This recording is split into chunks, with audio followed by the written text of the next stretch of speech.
In a world where everyone is distracted, doubting and delaying, the rarest force is the one who locks in with focus, stands firm in belief, and moves with unwavering action. If you master these three: focus, belief, and action, you don't just survive the chaos, you lead through it. You rise above it. You become unstoppable. Every day you wake up, there's a battle already waiting for you. A battle not out in the world, but within your own mind. And the first weapon that determines whether you win or lose that battle is your ability to focus. Focus is not a skill reserved for the lucky or the gifted. It's a discipline, a practice, and more importantly, it's a choice. Most people don't lose to failure.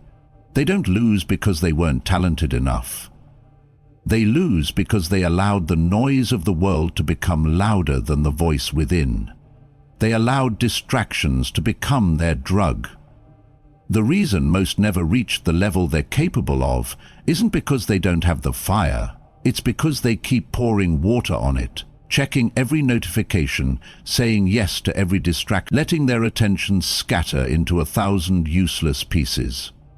You can't build an empire, a dream, a purpose with a fragmented mind. Imagine trying to carve a masterpiece out of marble, but every few seconds your chisel is snatched away and handed to someone else. That's what it feels like when your focus is hijacked by everything and everyone.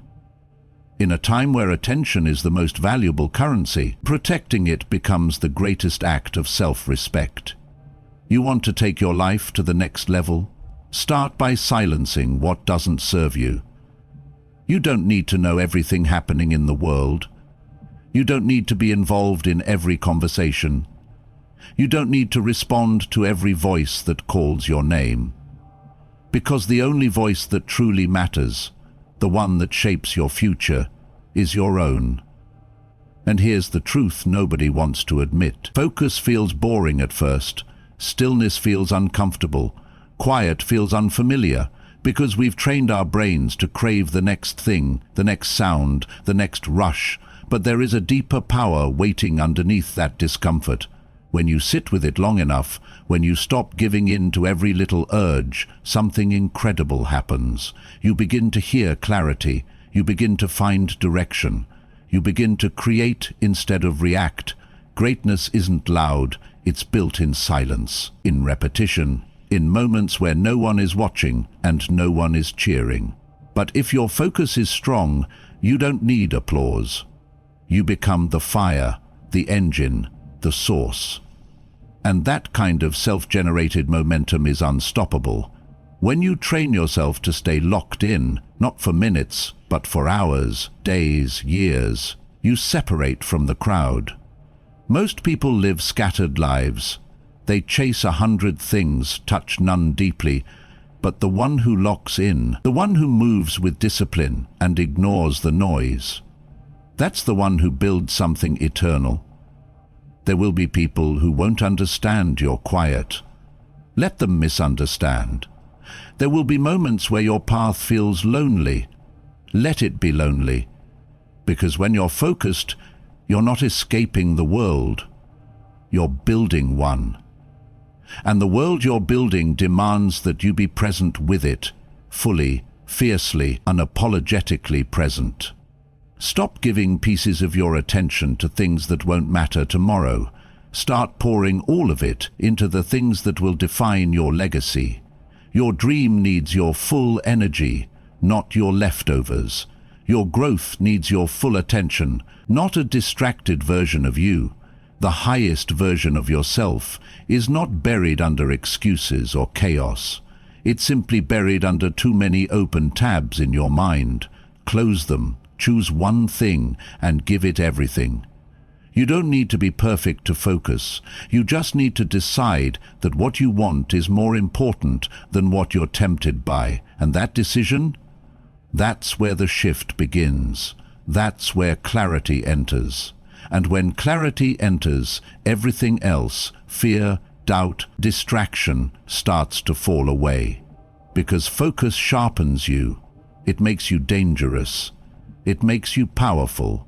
And once you realize that, you'll never let the world take it from you again. Protect your focus like your future depends on it, because it does. Belief is not a luxury. It is not something you wait to feel.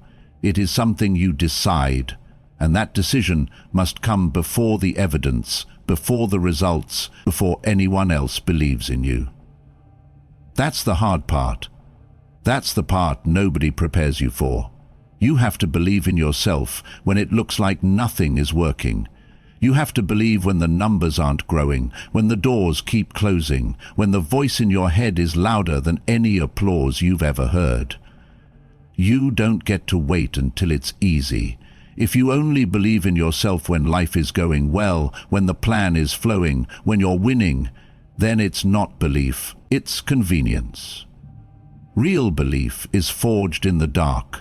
It's built in the moments when you question everything but still show up. Still move, still speak your truth, even if your voice shakes. You can have all the talent in the world, but if you don't believe in it, no one else will either. Most people don't fail because of lack of ability. They fail because of the lies they keep telling themselves. I'm not ready and not good enough. Who am I to try? And those lies, they sound logical. They wear the mask of reason, but they are nothing more than fear dressed up as caution. That voice in your head that tells you to shrink, to quit, to settle. Don't listen to it. It doesn't serve you. It was never meant to. It's just old programming trying to protect you from growth. But growth requires belief. Not belief in a perfect outcome, not belief that you won't fall, but belief that you will rise if you do, that you have it within you to endure, to learn, to keep evolving. And when you believe in yourself, you stop needing the validation of others. You stop waiting for someone to tell you you're worthy. You know you are. And when you move from that place, the world begins to move differently around you. Think about it. Every great breakthrough, every incredible achievement, every powerful transformation began with one quiet decision. I believe I can. Even when it looked impossible. Even when there was no evidence. That belief is not arrogance. It's alignment. You are aligning with what you're capable of. And when you do that, everything else begins to adjust to match it. The people who doubt you fade, the situations that don't honor you fall away, because the world reflects back to you what you reflect within. Don't wait for the world to give you permission. Don't wait until the fear is gone. Move with the fear. Build through the fear. Speak through the fear. And that's how you take its power. You prove to yourself, not with words but with action, that you are not your doubts. You are not your fears. You are the one walking through them. And let me tell you, there is nothing more powerful than a person who knows who they are, even when the world doesn't understand. That kind of belief radiates. It attracts opportunities, not because of what you're chasing, but because of what you've become. You stop trying to convince others and start becoming undeniable. You'll still fall, you'll still fail, but you'll rise stronger because belief is not the absence of pain. It's the ability to walk through it with your head high. You become unshakable not because life stops testing you, but because you stop questioning yourself when it does. So when you wake up tomorrow, don't ask for a sign. Don't wait for the perfect moment. You are the sign. This is the moment. Look yourself in the eye and say it out loud if you must. I believe in me. Even if it feels strange at first. Especially then. Because repetition rewires. And before long, it won't just be words. It will be who you are. Belief is a seed. Plant it, water it with action, and protect it with focus. Because the moment you start believing in yourself, the world has no choice but to follow your lead. Action is the final proof. You can talk about your dreams all day, write them on vision boards, repeat affirmations, and meditate until the sun comes up. But if you don't move, if you don't act, If you don't take even the smallest steps forward, nothing happens. That's the hard truth. The universe doesn't reward intentions alone. It responds to action. You say you want to change your life, then show it in your behavior, show it in your habits, in your discipline, in what you do when no one is watching. It's easy to post about success, to speak confidently about where you're going, but what matters is what you do when the motivation wears off. What matters is how you move when it's cold, when you're tired, when nothing feels certain. Because that's when action becomes transformation. So many people wait for the right moment. They think they need to feel ready before they begin. But action isn't something you wait to feel, it's something you choose. You train yourself to act regardless of how you feel. You don't wait for confidence to take action, you take action and then the confidence follows. You don't wait until you've figured it all out. You start, and you figure it out along the way. Action is a declaration. It tells the world, I'm serious. It tells your mind, this is who I am now. And with every step you take, even the imperfect ones, you build momentum, you build credibility with yourself. You stop being someone who talks and start being someone who moves. And that shift? That's where power begins. You don't need to take giant leaps. Start small. Start with the next right step. Because consistency beats intensity every time. It's not the one big act of courage, it's the daily grind, the quiet discipline, the choice to show up even when it's boring, even when no one claps. That's what separates the powerful from the passive. And here's the thing, action clears your mind. It removes doubt. The longer you sit in your head, the louder the fear becomes. The longer you hesitate, the heavier the task feels. But once you start moving, even just a little, clarity follows. You begin to see that most of the fear was an illusion, that what looked impossible was just unfamiliar. People often ask, what if I fail? But the better question is, what if I never try? What if you spend your whole life stuck in what if and never actually live? Failure isn't the enemy. Inaction is. At least when you act, you get feedback. You learn, you adapt. But if you don't act, you stay in the same place, cycling the same doubts, repeating the same day over and over again, calling it a life. The person you want to become, they already exist, but they live on the other side of your comfort zone. You don't become them by thinking, you become them by doing, by acting in alignment with the identity you're building. You say you want to be disciplined, then act like someone who is.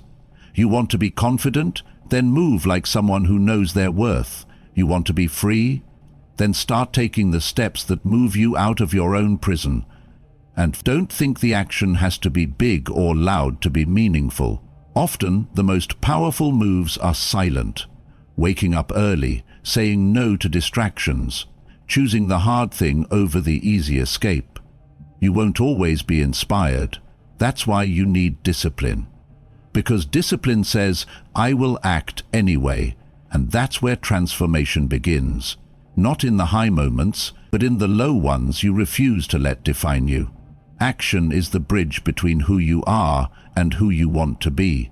It's the proof of belief, the test of focus. Without it, your dreams are just theories, but with it, they become inevitable. The only question left is this: will you act, or will you keep watching life happen to you? Because the future you're hoping for isn't waiting, it's waiting on you. Clarity isn't something you find in the noise. It isn't born in the rush or gifted to the person constantly reacting to everything around them. Clarity is earned in stillness, earned in solitude, earned in those moments where you step away from the demands of the world and return to yourself. Because here's the truth.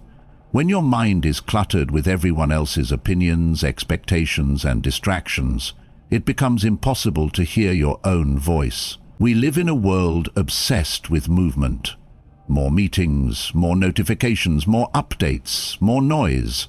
And the more we consume, the more we forget what we think, what we feel, and what we believe. It becomes easier to drift with the current, to repeat what's trending, to adopt someone else's idea of success. But the path of real power, that begins with a quiet mind. A mind that doesn't just react, but reflects. When you sit in silence, truly sit, not just physically, but mentally, you begin to notice what actually matters. You start to see what thoughts are yours and which ones were planted there by the world. In that space, truth begins to rise to the surface. The distractions settle like dust, and what's real, what's meaningful becomes clear. Stillness doesn't mean doing nothing. It's not laziness. It's not passivity. It's discipline. It's training your mind to be rooted, to be calm, to resist the urge to jump at every impulse. Because when you're still, when you give yourself that space, you stop making emotional decisions. You stop chasing validation. You stop letting life pull you in 100 directions that don't serve you, and instead, you begin to act with intention. Powerful people aren't those who act the fastest. They're the ones who act with clarity. They know what they're doing and why. They don't waste energy proving themselves.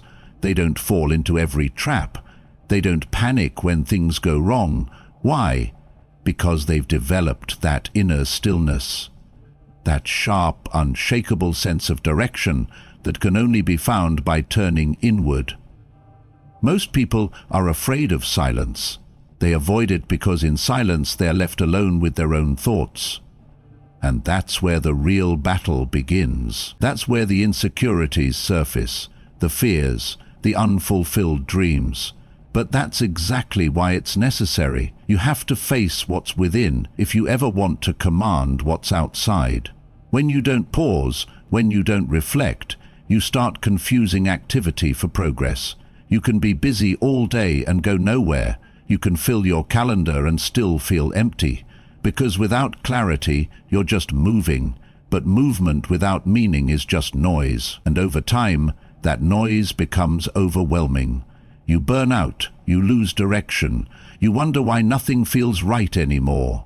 So take time to get quiet. Not once a year, not only when you're overwhelmed, but regularly. Make stillness part of your life. Make solitude a ritual, not a retreat. Let it be the space where you return to your core, where you remember what you stand for and where you're going. Let it be the tool that keeps you grounded when the world spins too fast. You don't need all the answers right now. You don't need to have it all figured out. But you do need to be honest with yourself. And honesty only comes when the noise dies down, when the world fades away, and it's just you, sitting in the quiet, listening, not to others, but to your own soul. That's where strength is formed. That's where clarity is born, not from the rush, but from the stillness. Not in the spotlight, but in the shadows where no one's watching. That's where you find what truly matters. And once you've found that, nothing can shake you, because when your decisions come from clarity, they come from power. When you make the decision to take full responsibility for your life, everything changes. It's not a dramatic, overnight transformation. It's subtle, quiet, but powerful. Suddenly you stop looking for someone else to fix your problems. You stop waiting for the world to adjust so you can feel better. You realize that no matter what happens, good or bad, you are the one who must respond. You are the one who has to rise. And that's the real secret to strength. Ownership. Because as long as you believe someone else is in control of your emotions, your outcomes, your worth, you've already given away your power. But when you reclaim it, when you stop saying, "They made me feel this way," or "life is unfair," and instead start asking, "How do I choose to respond?" That's when you begin to lead your life, not follow it. It's uncomfortable. Taking ownership means facing the truth that many of your struggles weren't created by fate or chance. They were shaped by your choices, your mindset, your patterns. And yes, maybe you didn't ask for certain, but how long are you going to carry them as excuses? The most powerful thing you can do is stand up, look in the mirror and say, "It's on me." And I'm okay with that, because when it's on you, then it's also within your power to change it. That's the beauty of responsibility. It gives you back the steering wheel, it removes the need for blame and puts the focus on growth. You stop being a victim of circumstance and start becoming the architect of your own story. That shift doesn't just change your mindset, it changes your results. It's the difference between being stuck and rising, between confusion and clarity, between weakness and strength. So, start with the small things. Own your reactions, own your choices, own your words, and then keep going. Own your mistakes, own your past, own the future you want to create. Because when you stop giving away your power, you start becoming something far more resilient, more centered, more in control than you've ever been. Now here's the deeper truth. There's no way you can walk this path of ownership, of focus, of inner strength without adversity. You will meet resistance. You will be tested. People will misunderstand you, challenge you, even try to tear you down. But that's not a problem. That's the path. Growth is forged in adversity. The person who never struggles never finds their real strength. Most people think adversity is a sign to quit, a signal that they're on the wrong path. But what if it's actually the opposite? What if the presence of struggle means you're right where you're supposed to be? Because when you're walking a path of depth, of discipline, of real power, you're going to feel resistance. You're doing what most won't. You're choosing solitude over noise, action over validation, integrity over popularity. And that will always come with a cost. But here's what separates the powerful from the passive. They don't fear adversity, they welcome it. Because they understand that challenge is the companion of growth. Every obstacle you face isn't a wall, it's a weight. And you don't get stronger by avoiding the weight, you get stronger by lifting it, again and again. So when the setbacks come, and they will, you don't ask, "Why me?" You ask, "What is this here to teach me?" When people doubt you, when the world feels cold, when your efforts don't seem to be noticed, those are the moments that forge the unshakable. That's where you either crumble or you rise. And the ones who rise, they don't need applause, they don't need recognition, because they're not chasing validation. They're becoming someone. This isn't about living a perfect life, it's about building an unbreakable one. A life rooted in ownership, forged in adversity and elevated by purpose. A life where you don't just talk about strength, you embody it. Quietly, relentlessly, day after day. Because real power isn't loud, it's not flashy, it doesn't need to prove anything to anyone. It just moves forward, regardless of the weather, regardless of the noise, regardless of the opinions of the world. And when you learn to live that way, you won't need to chase anything. You'll realize everything worth having is already within you, waiting to be claimed.